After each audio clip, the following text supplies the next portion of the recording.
In the tapestry of life, where every thread holds a story, America in Black and White emerges as a haven for the voices echoing through the heart of our communities. In this podcast, we wade through the rivers of our collective experiences, celebrating the vibrant hues of change brought forth by the whispers of hope and the roars of action. It's more than just a conversation. It's a journey into the heart of our society, illuminated by the light of those daring to dream and do. Join us, and let your voice be the melody that guides us toward a dawn where every color finds its place in the masterpiece of our shared destiny. Together, let's paint a future brimming with the positives that dwell in our minds and the actions that shape our. Good evening, ladies and gentlemen, and welcome to another episode of America in Black and White. I'm your host, Charles King, and tonight we have another great show for you. There are leaders who manage systems, and then there are leaders who transform them. Tonight, we sit with a man whose life journey reflects the power of possibility when passion meets purpose. From the heart of Philadelphia's public schools to the highest levels of district leadership, Dr. Ariel Lajara has dedicated his life to building learning communities where every child, no matter their zip code, has the opportunity to thrive. His story is not just about professional advancement, it's about service commitment and the belief that education is the most powerful lever for change. He has walked the halls as a paraprofessional, taught in classrooms where dreams were still forming, led schools through seasons of growth, and now shapes the future of entire networks as an assistant superintendent. But beyond the titles, Dr. Lajara is a community builder, a mentor, a servant, a leader, and an entrepreneur who understands that leadership extends far beyond the school walls. His work with organizations across the city, his advocacy for equity, and his entrepreneurial vision through Elevate Higher all speak to a man committed to lifting others as he climbs. Tonight, we honor his journey, his impact, and his unwavering belief that strong communities create strong students, and students build a stronger world. Ladies and gentlemen, Dr. Ariel Lajara. Hey, Hello, sir. hey, how's it going? Oh, just great. How are you? Oh man, it's fantastic, man. I'm having a great day. Well, I appreciate you taking the time to be here. And I'm glad that you're here because you can continue to help us to shed some light on education and the positive future that's there. Absolutely, Is man. I'm excited to have this conversation with you. is there anything you'd like to say to the audience before we get started? I mean, I just want to thank everybody for their time, their engagement, and their collective fortitude. As you know, I hope that this conversation uh, turns into a beacon of light and also a memoir of someone that is a byproduct of the same city and same system of schools that he came up in, and really just shedding light on the opportunities to create growth and impact for our inner city youth. Yes, sir. So let's start with so people can get to know a little bit more about you, the individual. Let's start with your life story and your personal journey. What was it like growing up in Philadelphia public school system? I would say that it was both a challenge and a reward all in one. Uh, been in the city of Philadelphia for the past 30 years, originally from Harlem, New York, by way of the Dominican Republic. I'm a first generation American, first generation middle school graduate, high school graduate, and all the way up from college and all the way up to a doctoral degree. Come from definitely humble beginnings, come from a small village in the Dominican Republic where my father, due to being the second oldest boy out of 13, was forced to drop out of school at a very early age, around fourth grade. And a mother, for similar circumstances, had to drop out of high school. So my story is one that's forged on the power of immigration, the power of getting a education here in the United States of America. But more importantly, is also hyper focused on the words of Carter Gottman Woodson, where he discusses that our opportunity in life is really to go get an education, but then come right back to the city that formed you and raised you and give back to that community widely. So um, I can go on and on about this, but I really want to focus on what I'm doing now and how we can all collectively contribute to the greater good of our society. Jay Cook Elementary and Olney High School shape your early identity. Oh man, big time. So I came from Harlem, New York, which was more of a melting pot, and then came into a highly impoverished inner city where I attended Jay Cook, and the demographics of that school were a high percentage of African American and Asian, and really a school that didn't have a high population of Latino students, really like a handful.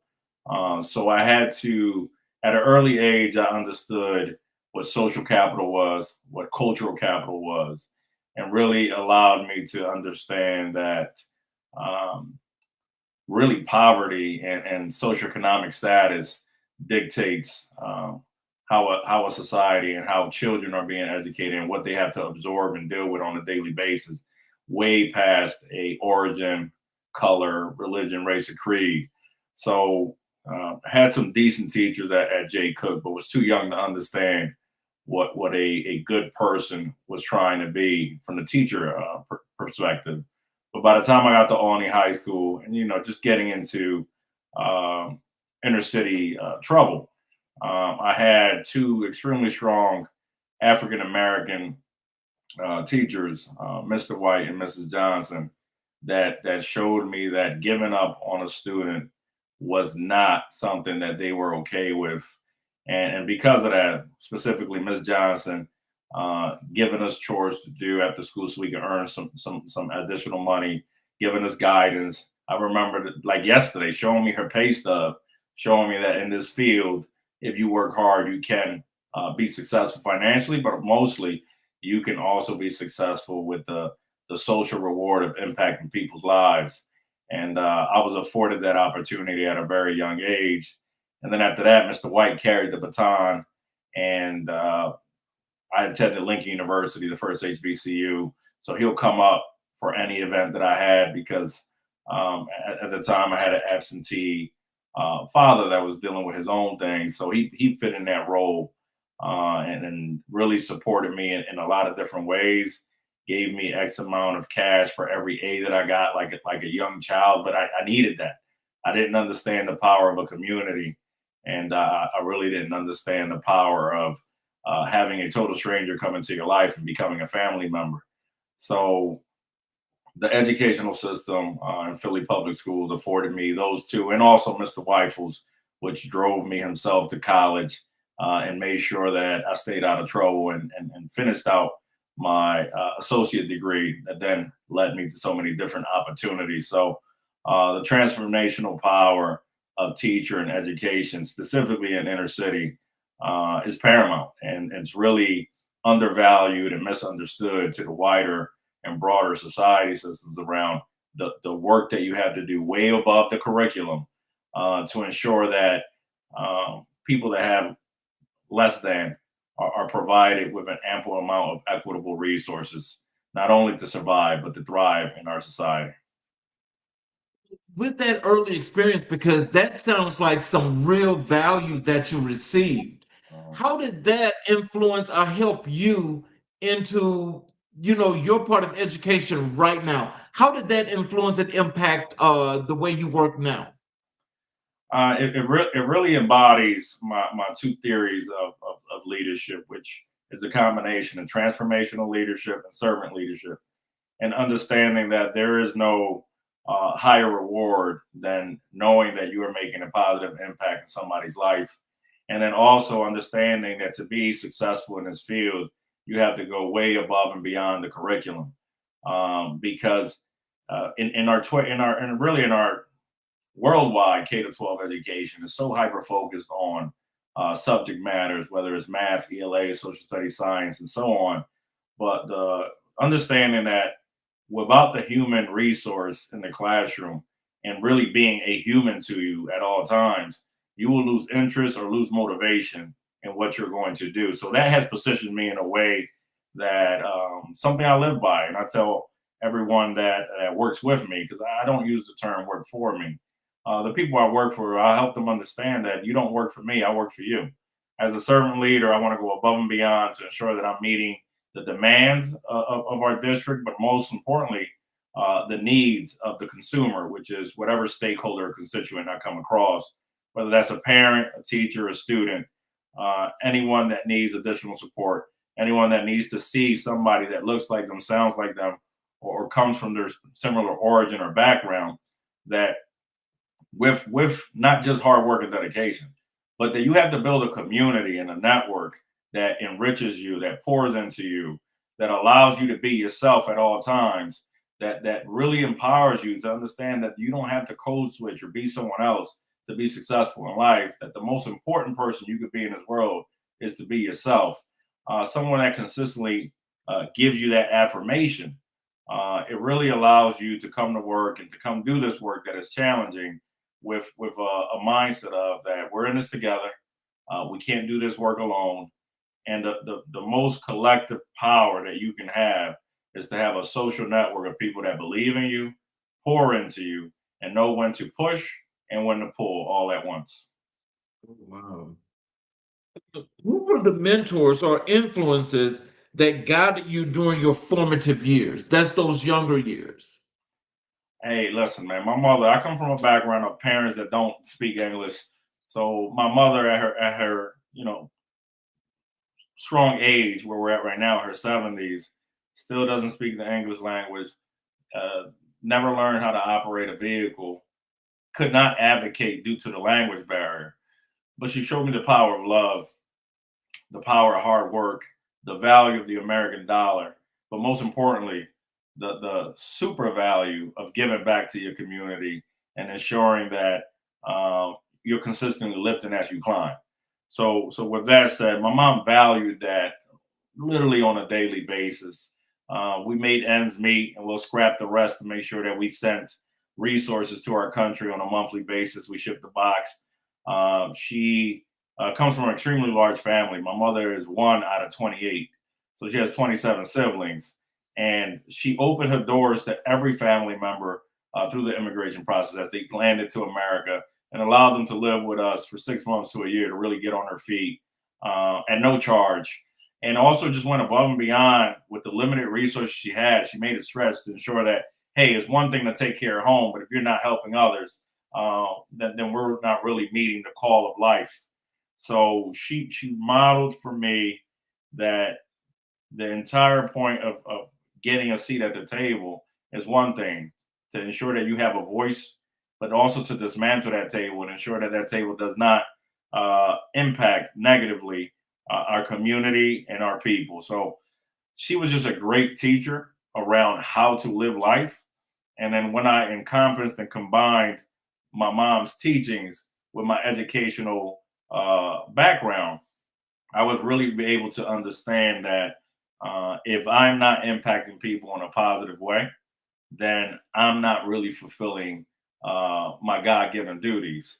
And I'll end that by also saying that due to that and success in my field, I was able to form some really good organizations.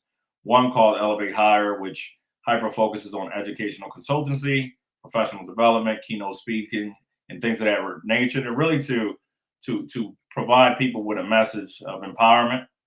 And then also another company called Equitable Property Solutions, where I'm able to garner funds, buy up properties, rehab them, and place people in homes at a rent that is 40 to 50% under market value. So because I grew up in a household with so many people, I ranged from 15 to 17 people living in a 3-bedroom household.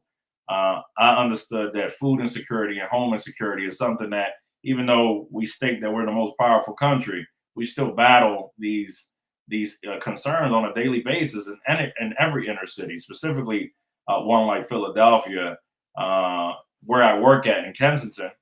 Kensington part of Philadelphia is the largest open drug market in the East Coast of the United States of America.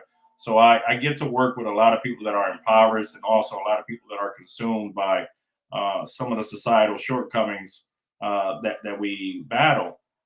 Just continuously trying to provide people an upper hand. And I'm a byproduct of a second chance. So I'm a sound believer of creating organizations that give people opportunities to have a second chance at life. And 9 times out of 10, when you do that, you really position people to show you that they could do so much more than what you thought. And nothing brings me more joy than that. So, what was the moment that made you realize that education was your calling? Oh, dude, man, at 17 years old, I graduated from high school, and I had a burning desire to dismantle what the barriers were that really almost prevented me from having a sound future. And what that is leadership. It's yes, resources help. Human resources help, but you need someone that's able to take the punches and keep pushing through and lead through adversity, and be an adaptive leadership that continuously adapts to what's going on to meet the consumer demands, not just educationally, but also humanistically, which in some fields we lose that human aspect of work. So at 17, I just had a burning desire that I knew I could make a difference. And something that I took a lot of pride in was that I wanted to be part of every position that makes up a school community. So I started my career as a paraprofessional, which is the entry level position in an educational setting. I was able to move up from paraprofessional to teacher to dean, director, assistant principal, and now gratefully as an assistant superintendent. But what's really important to me is that once you live in these roles, you have a really good identity and understanding of when I make a decision at the top, how does that impact all stakeholders, not some stakeholders? And that has allowed me to be very creative and empathetic around the decisions we make and how we positively impact different subgroups of constituents, which really has put me in a place where I take a lot of pride in trying to be the most equitable leader that I can.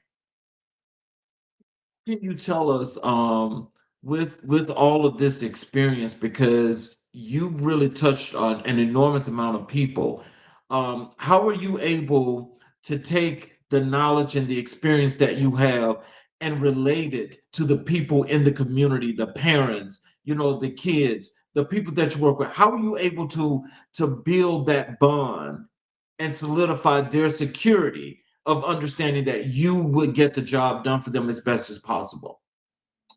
It's about meeting people where they're at, not where you want them to be. It's about being very transparent and having courageous conversations around what's the capacity that needs to be built to empower you to be a better person and a better person to others. But also, I always thank God for placing me in challenging situations that have allowed me to have a collective understanding of what others are going through. So I take a lot of pride in saying that I was on welfare from the day I was born to age 22, that I was impoverished, that I lived in a household with a lot of people, that I didn't sleep in a bed until I went to college. Like these experiences that the universe has allowed me to go through, I never looked at them as shortcomings or as challenges. I looked at them as experiences that one day will promote me and propel me to be a beacon of hope for other people. But also, the most important thing that I have is that I come into every conversation or situation with a learning hat on. Because no matter where someone's at in life, they can educate you. They can provide you with a diverse perspective or a diverse experience where it transforms your thinking. So the humility of my upbringing allows me to have the dignity to lead courageously. So, your upbringing influenced your leadership philosophy today? Oof. So the servant leadership comes from I grew up knowing that I depended on so many people to make ensure that my house ran correctly. So I depended on the government with assistance. I depended on live heat for my heat bill. I remember my sister and I writing letters to wealthy people so we can get Christmas gifts. It's just so many different experiences. Going back to Dominican Republic, I lived there on and off from birth to 5, and then 3 months a year until I was 17 and went to college. And going into a village where we used outhouses, where we showered with whatever water was in a tank that came from the sky. So it's like limited resources. When you can survive and thrive with limited resources, it positions you in a way where then you finally have some resources that you understand that your real mission in life is like, now that I have this, what do I do with it? So going back to the miseducation of the Negro and reading all these literatures and memoirs about people that came from struggle and then held positions of power to liberate others, always reminds me of why I do the work. But more importantly, it reminds me of intent versus impact. Because sometimes you can have very clear intentions and your impact could be negative. So that collective experience always puts me in a place of thought, and those thoughts allow me to then do what I feel is important: is engage stakeholders in a way where I'm collecting as much information as possible before a decision is made. Power and titles do not make a leader, and it doesn't matter what position you hold or what title you hold. You could be leading for the wrong purposes and the wrong people. So that's where my servant leadership comes from. And then my transformational leadership is that I understand that the people came into my life.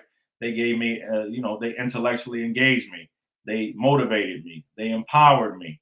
And it doesn't matter how strong you are. If you don't have somebody in your corner or in your network that can do that for you, at times you will struggle. Or what I've had, unfortunately, gone through is you can go through imposter syndrome. And because our society is built in the way it is, sometimes you look in the mirror and you could think less of, or you could think someone else has a competitive advantage. So these experiences have allowed me to dismantle that mindset. Specifically, while I was going through my doctorate program, I had thoughts about, hey, is this for me? Should I stop doing this? Do I belong? And things of that nature, because society can tell you one thing, but the people that I support and how it has transformed their lives really has shown me other. So, what challenges did you face as you navigated your early career? Oof, lots of challenges.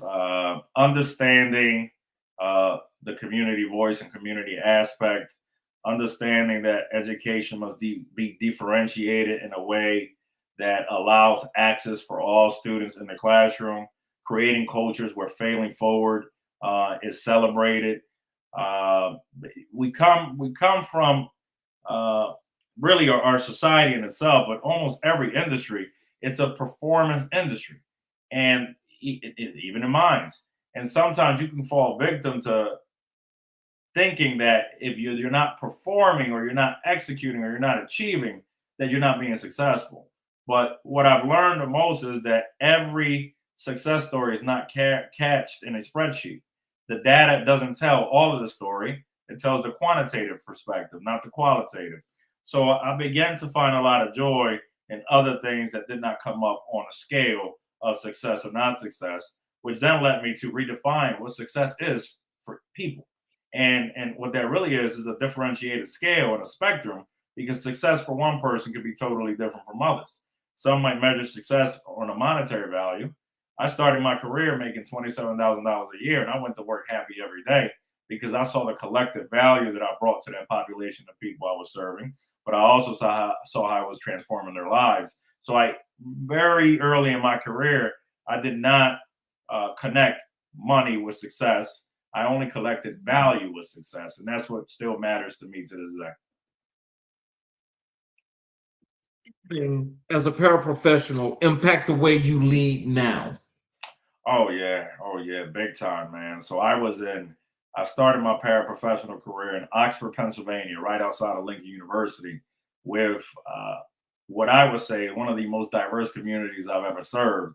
I had the whole gambit of students, and not just race, but also religion, also ways of life. I had a large Amish population as well. And what I'm telling you is at 21, I'm a paraprofessional and I'm teaching these students. But what they didn't understand was that I was learning more from them than they were from me because I was understanding culture, value, what's important, who wears shoes to school, who doesn't, who's on a horse and buggy. And it gave me a wide spectrum of meeting the demands of all stakeholders, not just the ones that you might be designated to control. So that taught me a lot, but it also taught me about how to be a great follower. And being a great follower has translated to me being what I would call a decent leader. I followed a lot of people in this field, and then when I got my opportunity to lead, I took what I learned, good and bad, and transformed a culture where equitable outcomes uprooted. So, what personal values have remained constant throughout your journey? That's a very good question. And this the values that I connect with the most is family, my faith,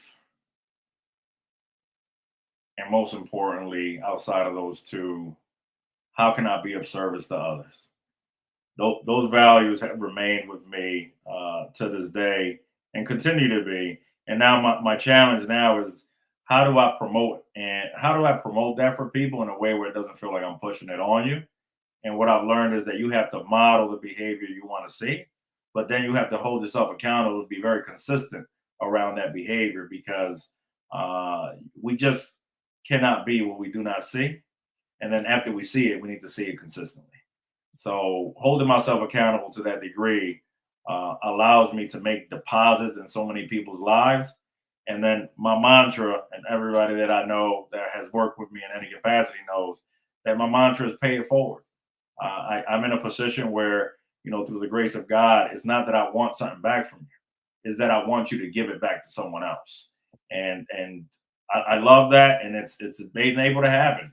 I had 3 assistant principals; they're all principals. When somebody's looking for mentorship and I can't provide it, I'm calling somebody that I've supported, and I'm like, "Hey, man, this is a perfect opportunity for you to give back."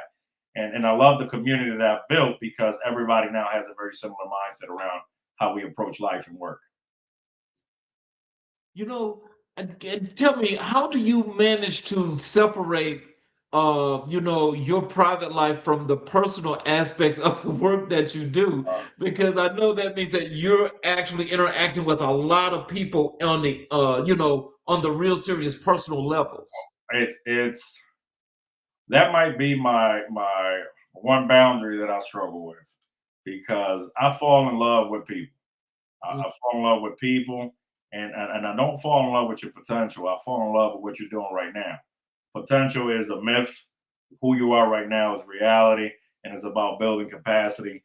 So it's difficult for me to do that. I've gotten feedback before, like, "Hey, man, it always feels like you're on," and it's like, "Hey, man, uh, I am," because it brings me joy to help others. It really does.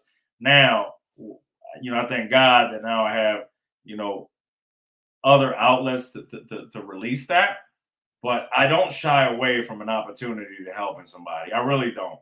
I really don't. And I thank my mom for that. And if that's my biggest downfall, then I'm okay with that one being my Achilles heel. We got some comments and questions here in the chat. I want to open these up for you, and if you'd like to, you're more than welcome to respond to these. Absolutely. Um, Here is, well, this is a good thing here for the show. It says, another great guest and strong member of the Alumni Association, Lincoln University, AAULUI. So that's Oh one of yeah. your alums. Yes, yes, yes. That's my great former colleague, Dr. Jonathan Brown, transformational leader. He was on your show not too long ago, man. We Yes. are men of like attainment. Yes, Dr. Brown was there, excellent, and I appreciate you being here as well. And we have another one here. This is from the Alumni Association. Oh, That's I guess they're just giving kudos to you being on the show. that's listen. Lincoln University is 80 to 90% of who I am. I mean, it was some of the best experiences of my life.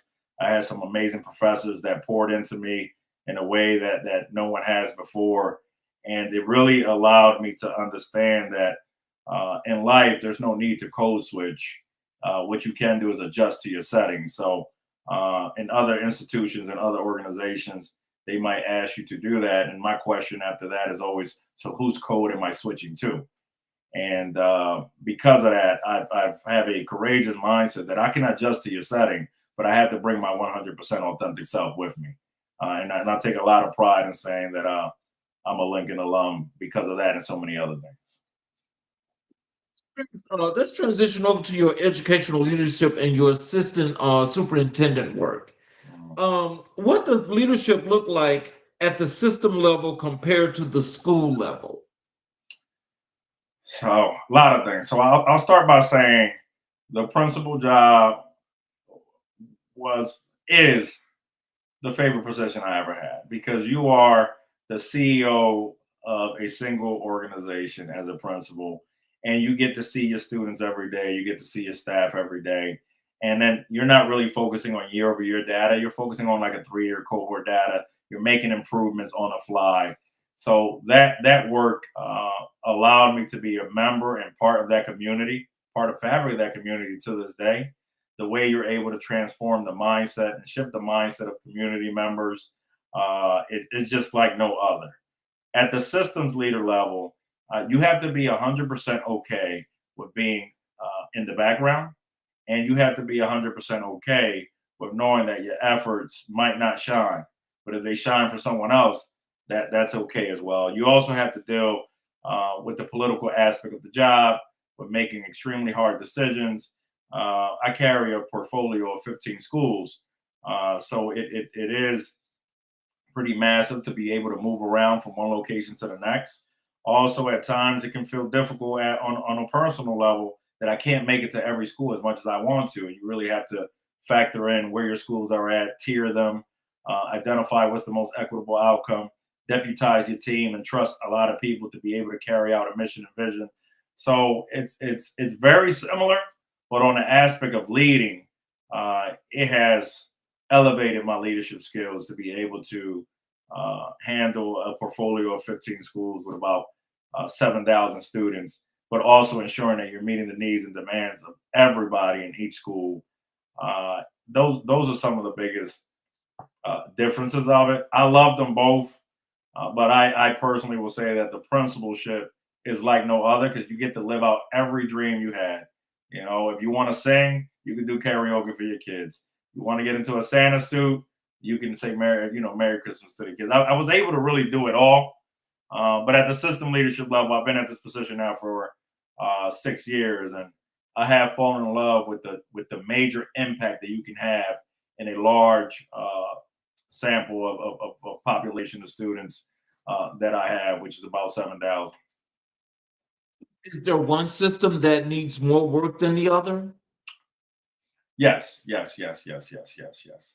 And when it comes to that, I would say the social and emotional well-being of students, the mental health of students, is something that we can consistently improve on, really nationwide. We're in times right now where I wouldn't say it's undervalued, but sometimes could be a buzzword.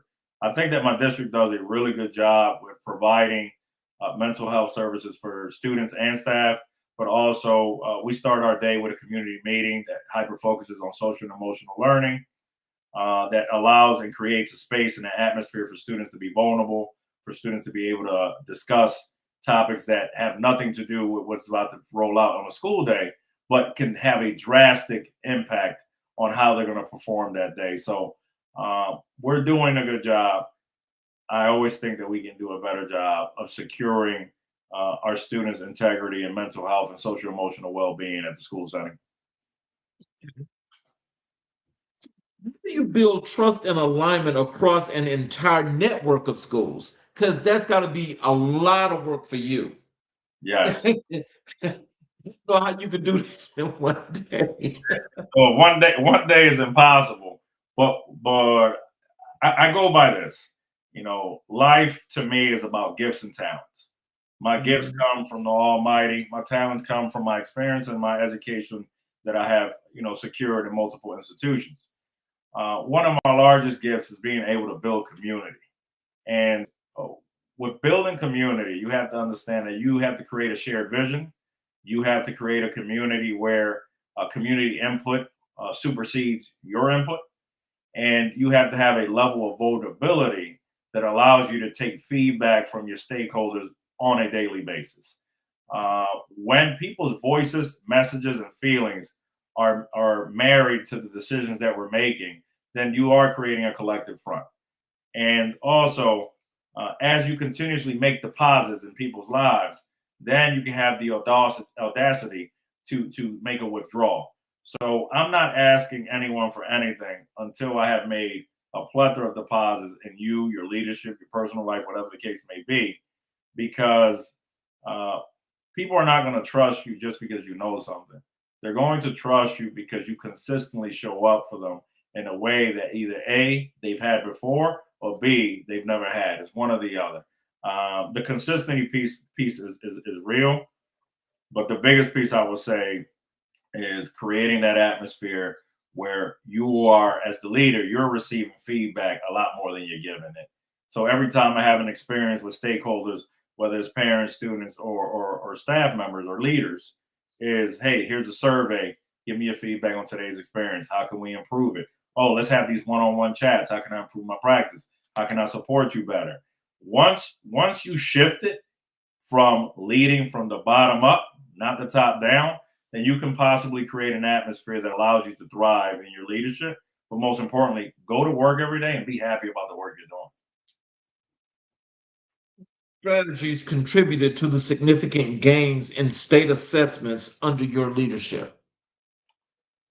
So that really comes from the classroom up.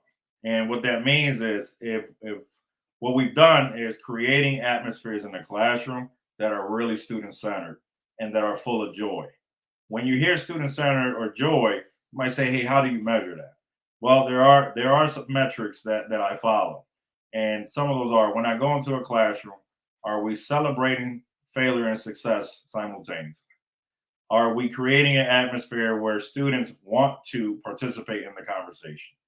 Are our students equipped with the sentence stems and the question stems to have really strong student discourse in a way where no one's offended, but it's about moving the conversation forward? Are our teachers facilitating learning in a way where the students are doing the heavy lifting and they're consistently shifting the cognitive load onto students? And then last but not least is, are we creating an atmosphere and a normative culture that students understand how to engage with each other in a proactive manner, not just productive, but proactive? When you go into a classroom and you can calculate if these things are occurring, and what you see is that all the research is based on students learning from each other. All this is doing is taking a teacher and stretching it from teacher to facilitator. In this day and age, how students are being assessed and really the critical and independent thinking you need to thrive in America, you need to be empowered to be a critical thinker. So it's not about teaching you what to think, it's teaching you how to think and then taking a step back and allowing that creative and critical thinking to come to life. And no matter what response comes from a student, is about how do we build on that response instead of shutting it down. Oh, wow. So, from top down, that is from school to teacher to student to parents to community. Yes. What is the message that you want them to receive from you? Is that the real superintendent of a school district are the stakeholders you just named? It's the parent, it's the student, it's the teacher. All the research shows that a highly supported teacher is your number one resource. And then after that is a highly supported principal. So people that have boots on the ground, that are in the field on a daily basis, are going to have a lot more say in a decision for me than I do that I'm visiting multiple schools across a network. And also never undermining somebody's perspective or somebody's notion of what their reality is. Because if you ask 5 to 6 more people, you'll start to get a consensus. If you ask 20 to 30 more people, you'll start to see a trend. So sometimes you can make decisions at the top and not realize, like I said earlier, how it impacts other stakeholders. I try to lead to the best of my ability with that mindset. And I've been able to create atmospheres of success because of that. You can support principals in developing their own leadership identities. Yes. Yes, that is exactly what my largest role is. I take a lot of pride in that work. I have a nucleus of some novice principals, year one, year two, and some very seasoned principals that have over 10, over 15 years of experience. Uh, what I enjoy the most is getting all of us together in a room and learning from each other. Some of our more novice principals might have some innovative ideas that are not being translated yet in other campuses. And then clearly our tenured principals have institutional knowledge that provide avenues for growth for the others. But placing people in a room and having open dialogue, creating open-ended conversations that there is no right or wrong answer is about how do we get to the collective truth. Really allows me then to identify what's everybody's entry point and then what level of coaching do you need, whether it's inquiry-based coaching, cognitive coaching, sometimes you need command coaching. My favorite role is coaching in my position because that's where you build capacity and people get better at their role, which clearly creates positive outcomes for young people. What are the biggest challenges facing urban school districts today? Definitely the first one is underfunding. There's been a lot of funding cuts, budget cuts, but historically, specifically here in the city of Philadelphia, we've been historically underserved and underfinanced for half a century, or if not more. So, ensuring that the financial stability that we need to thrive at a school is never undervalued. Clearly, there's going to be funding for what they call uh, enrolled, teachers that come with enrollment. You meet X amount of students, you're going to have a teacher. But knowing that specifically in the society we live in today, with so much mental health concerns and social concerns, that then you need, where's the counselor? Where's the dean of students? Where is the psychologist?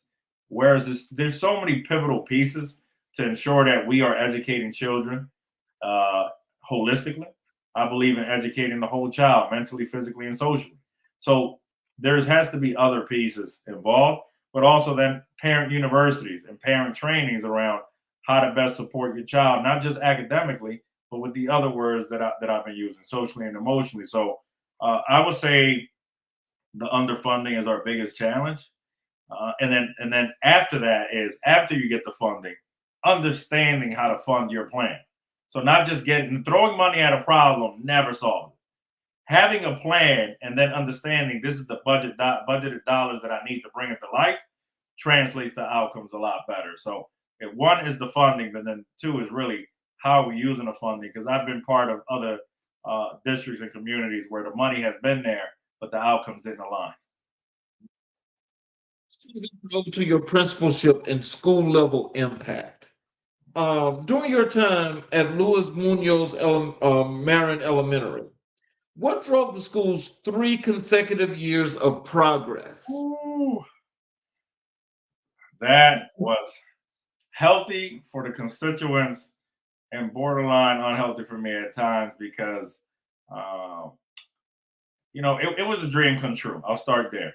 I was able to lead a pre-K to 8 bilingual school in the city of Philadelphia, where the vast majority of my students were Hispanic, and then the other was African American. So really, the two cultures that had formed my decision making and my upbringing, one being a Latino by birth, but then two, growing up in predominantly African American communities, I was able to really serve a student body that represented who I am and what I stand for.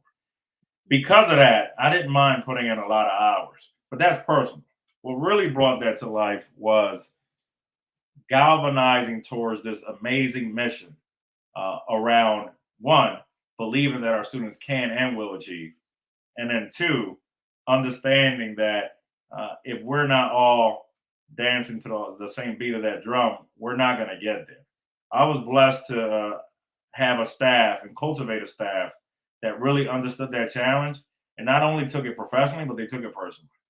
And then branding, a lot of branding came to life, norming on how we speak to students, narrating the positive, putting these brands and these posters all over the school, understanding that once we come into this institution, onto this campus, this is our home. How do we take care of our schools? How do we dress? How do we communicate? That's all the social piece. The emotional piece was ensuring that we have community meetings, having outlets, having sensory rooms, understanding that a suspension is not an intervention. It's actually a barrier to that student's educational programming. So people bought into that. Then we had PLCs, professional learning communities. We were able to really engage in how we engage students, how we're going to facilitate learning, what are the mistakes that we made. So the same culture we embodied in the classroom where we were failing forward, we really embodied that as a staff. And because of that, we continuously made gains. When I got to the Luis Munoz Juan Elementary, we were ranked 4th worst school in the city of Philadelphia. And in 2 years, we climbed the top 30. So the work that we did, man, is transformational. It still lights me up to this day. And those students are still thriving to this day, and they're doing very well. Mm. So what did the Accelerated Improvement Award represent for you and your team? Hope, man. It really showed that with this level of work, with this level of laser focus, that the most impoverished communities can thrive. It dismantled a narrative that these kids can't do it.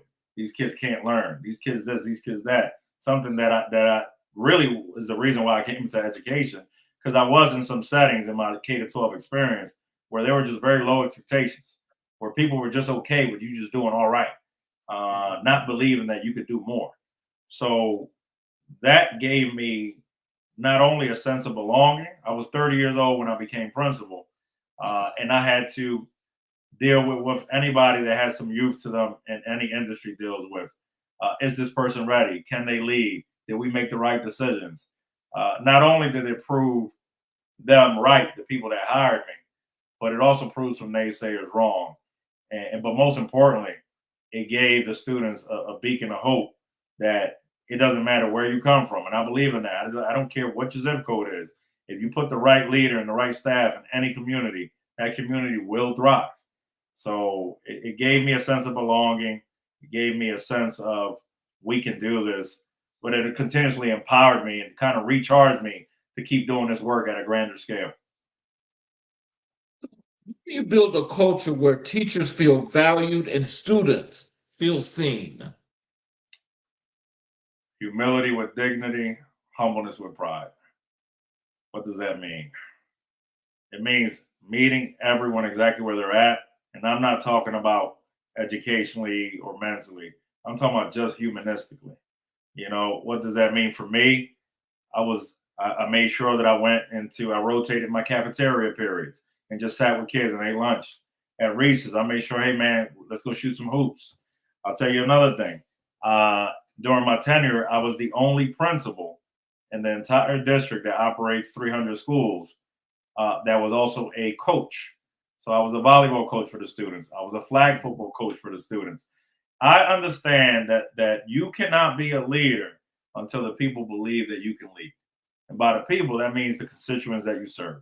So my students saw me in different aspects, and they enjoyed that. One moment I'm Principal Lajara, next second I'm coach. So now you get to interact with me in a totally different level. And it just brought me so much joy to be able to do that work.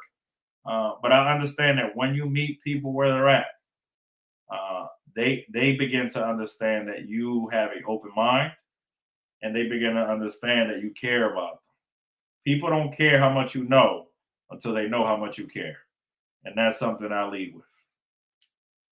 Lessons from your principalship still guide you today. Oh, 100%. 100%. To be able to be a great system leader or a principal supervisor, you have to have your principal hat on at all times, because you have to understand that what you're messaging needs to go through the filter of principalship before anything. So I keep my principal hat on very sturdy, and I understand that the moment I sound like I'm not a former principal, that I'm sounding too corporate, then I begin to lose the following that I continuously work to get. So the principalship, I mean, I thank God for having that experience, specifically here in the city of Philadelphia, because it allows me to resonate with so many of the challenges and circumstances and even successes that my leaders go through, but also it gives me a level of relatability to really talk with conviction around what you're going through and how can I support you. Look, we got a comment here from Coach Carla Willis. I'm sorry. Student mental health is too important. It's so important. I'm sorry. It typically mirrors the family's mental health. Often teachers, counselors, administration, and staff are facing mental health challenges as well. So building community is absolutely essential. Thanks for adding value through this conversation. So, would you like to have any comments or anything to say to Coach Willis about this comment? No, absolutely. I want to thank her for commenting about that, and that is true. This field that we're in can be underappreciated and undervalued at times. So I'm gonna lead with this quote, and then I'm gonna go somewhere else. Charlotte Danielson, which is uh, a educational figure that created the Danielson framework that a lot of us still support teachers with, stated that the only way to compare a teacher profession is to compare a brain surgeon during brain surgery in real time. Because as a teacher, you're making so many decisions in each second that it compares to that. Well, you know what that leads to? That leads to being overwhelmed. That leads to being burnt out. That leads to taking your work home. That leads to long days and short nights. And she's absolutely right. A lot of us, including myself, have battled mental health and had to seek outside agencies and outside supports to ensure that I'm right so I can go to school and go to work and give everybody my all. So when you lead with that, and that's something I take pride in, I'm very open about my shortcomings because I never want people to value me or look at me like I'm somebody that I'm not. I battle mental health, I battle physical health, but I talk about it openly. And then I also talk about, hey, I go to therapy. Hey, I go to the gym to work out and do outlets. I do contrast therapy with cold plunges and saunas. You have to be able to take care of yourself when God has put you in a position to take care of so many others. And as a district, when you position yourself like that, like the school district of Philadelphia has, with providing mental health services for free for our staff, for providing psychologists if you need it at totally free cost, for providing our students with step counselors and counselors at schools, you create a community that understands that you don't only value their performance, but you value their mental health and their overwhelming being. So, super important in this field, and especially in this crucial time, specifically after we went through our double pandemic with COVID and all the other things that were going on. It's taken a toll on us that's still lingering, and every district should position themselves in a way that they put that at the forefront. So let's transition over to your community work and service. How has your involvement with Omega Psi Phi Fraternity Incorporated shaped your leadership? Man, I'll be celebrating 20 years in the best fraternity of all time. The first fraternity founded on a Black campus, Omega Psi Phi Fraternity Incorporated. It's so much of who I am because of the values that we have, because of the mandated social action programs that we have, you know, with donating blood, with giving back to the community. Nothing brings me more life than doing a social action project, like going into homes and providing our constituents with fans and with produce to keep them refreshed and going. And in the winter, providing heaters, and Thanksgiving, donating turkeys. It keeps you humble, grounded, but most importantly, it keeps you in what our mission is in life, which is lifting as we climb. And you know, I referenced Carter G. Woodson, which was a member of Omega Psi Phi. father of Black History Week, which then turned into Black History Month, which we'll be transitioning to in the next week or so. So these culturalistic values and ritualistic values have shaped who I am. And consistently, even if I veer off a little bit, I'm reminded by a group of men of who we are, which is men of like attainment, talent, and tenth. So it's the combination of going to the first HBCU and then pledging into Omega Psi Phi gave me those values, but then bringing those values into life and doing the work in the community, rolling your sleeves up, consistently reminds me of why we do this work and how we need to go about this work. Mhm. Speaking of that community service, can you tell us what does that mean to you personally? I'm a byproduct of people giving back. I really am. I wore hand-me-downs all the way to college. The food. I remember getting in lines to go get government cheese, to go get cornflakes. It wasn't the real cornflakes, but it was something to help us get by. But I am a byproduct of people's willingness to give back, and like I said, I thank God that I went through those experiences because giving back is not something I want to do. Is my mission in life, and not just giving back financially. Sometimes you can do so much for somebody without any finances. The good book says some go by giving and some give by going. And those special people, they do both. So I try to do both to the best of my ability. But at the very least, if I fall short, I'm going to do one. I'm going to send you something or I'm going to show up. Wow, that's so appreciative. How do organizations like ALAS and PAHSA support Latino leadership in education? I'll say it again, man. You cannot be what you do not see. So going to these conferences, the ALAS conference, the Association of Latino Assistant, Administrators and Superintendents, and then PASA is our Philly chapter. It galvanizes the Hispanic community, which is underrepresented in leadership in our city compared to the population of students we serve. So it's about creating these atmospheres that you're reaching out to people, you're helping them out. Right now, I'm focusing on supporting people through navigating the complexities of going from teacher to some level of leader, providing coaching, providing resources, having bi-monthly outings where honestly sometimes you just need to come out, enjoy a meal, and have conversations about things that are going on in life. So it's creating these atmospheres that really support the overarching goal of people, no matter what that is. But then when you go to the conferences, I was at one a couple months ago where you see the young people performing and dancing and singing. You go out and seek people like Miguel Cardona, our former Secretary of Education, and he's speaking about his journey, not just his personal journey, but his leadership journey. It's all about creating these atmospheres, man, where you see people that are doing what you're doing, but they're humble enough to extend the hand of friendship and pull you right up and help you out in life. Because we can't do this alone. I would not be sitting here today having this conversation with you if it wasn't for so many people. The humility of understanding that we stand on the shoulders of so many people to where we're at right now allows you to reflect and refine your practice so you can be a better person. Wow, that transcends into this question here because what you said is so important. And if you could explain this question to people so they can understand this, why is representation so critical in school leadership? To me, it's everything.